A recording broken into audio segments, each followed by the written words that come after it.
Hello everyone, we have a new event in State of Survival that seems pretty confusing due to the high amount of items involved, 2 types of currencies, 3 types of arena, and on top of that a scoring system that is not really clear. So let's try to put some order into this chaos.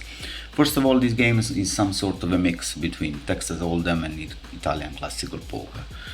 What stays the same is the hands available. So we have the classical points, so we have flush, straight, three of a kind, all the way down to pair, and if you don't even have a pair, high card. What's important here is this number that you can find. Number in the blue background and the one in the red background. The number on the left, the 20 here, is your base score if you manage to form 2 pairs. The number shown instead is the multiplier, so you can imagine you're gonna get 20 times 2 points, so 40 points. But if you go on here, on the question mark, you can see that after playing cards, you'll first earn the base score, so the number on the blue background, and the multiplier for that hand.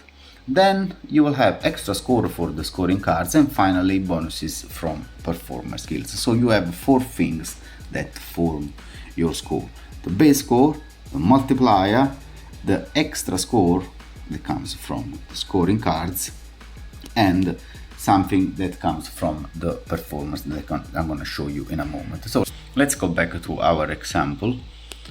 Hands, 2 pairs. So we have 20 times 2, 40 points. That's not correct because we have to factor in the scoring cards. So the cards involved, the cards that are actually making the 2 pairs.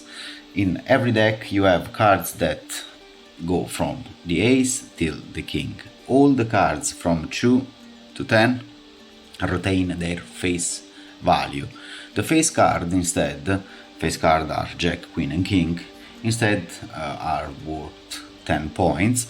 Aces instead are worth 11 points. So these are the numbers that you will have to add to the number on the blue background, and then you have to multiply that for the multiplier that you have.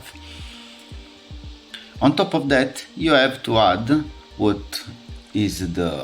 what are the points that comes from the performer skills. If you go on collection here, you can see that there is the whole collection of performers. So these people, if you place them, I'm gonna show you in a moment, they will give you some bonus. For example, if you use this phony joker, you'll get 8 points if the played hand contains 2 pairs. So on top of the points that we were calculating before, you'll have to add 80 points.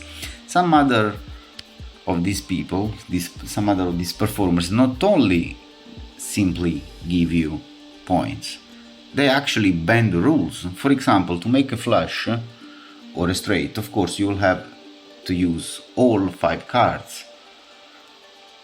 With this guy instead, you can make flush and straight with only 4 cards. But let's have a look at a practical example now. We have 3 arenas, blue, purple and gold, the usual pattern of color in State of Survival. The gold one is the one that is gonna be more rewarding. So let's just start from the one on the bottom left, and we see that we have this number here: 4 plays and 4 discards. 4 plays are the number of cards, of hands that we can actually play. Let's click on start, and we see that we get dealt 8 cards, which is already weird for classical poker, and we see that we already have a full house. I was saying that the number here is your base score and the number here is the multiplier, so we're expecting 160 points, but like I showed you before, you have to factor in the face value of the cards. So once you play the hands, you're gonna add on the blue all the numbers here, so 3 times 9 and 6 times 2. After having played the cards, you get dealt new ones, and we see that we have another 2 pairs, and we play this card and we get these more points. We had 4 plays, we played 2 and we left with 2. What's important here, I want you to notice, is discards here. The game allows you to discard up to 5 cards. If you try to select the 6th one, the game doesn't allow you to do that. But the discard chances are not related to the number of cards that you actually remove. You can remove 1 or 5 cards, it doesn't matter. The game only counts the times you actually discard cards. So you can factor that also when you are in your strategy. For example, now I have 1 play, I have only a pair here, I can play that pair, but since I have still 4 discards chances available, I can try to make a straight, for example, or a flush, and try to.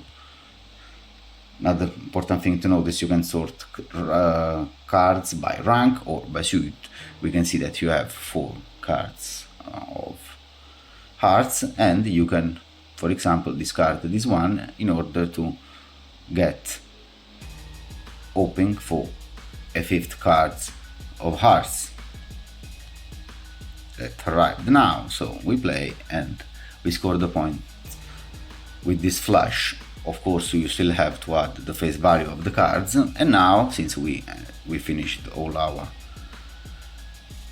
tentatives, we see that we have total score and cheers points, and we got these 3 things as rewards. These things here are the cheer points that allow you to score in the leaderboards. This thing here, the juggling ball, can be used in the store. This thing here, Circus coin, can be used to upgrade the hands in order to earn more points, because if we go back on hands after our little example, we see that, for example, 2 pairs that we have seen quite a lot, if we upgrade with 15 of these coins, the hands get upgraded to level 2, and instead of 20 as a base score, the base score goes doubles, so goes to 40, and the multiplier goes to 3, so it's already a huge increment. But as you can see, you don't get a lot of these coins. So if you click on the question mark, we see that the daily tentatives, daily chances gets refreshed every day, so use them in order to earn as many coins as you can, in order to upgrade your hands, therefore earning more points, and try to score high in the leaderboard. Hope this video clarified things for you a little. I'll try to come up soon with some about an advanced strategy to make you score high. Thank you for watching. If this video helped you, please leave a like and subscribe to the channel. Thank you for watching. I hope to see you in the next one. Bye.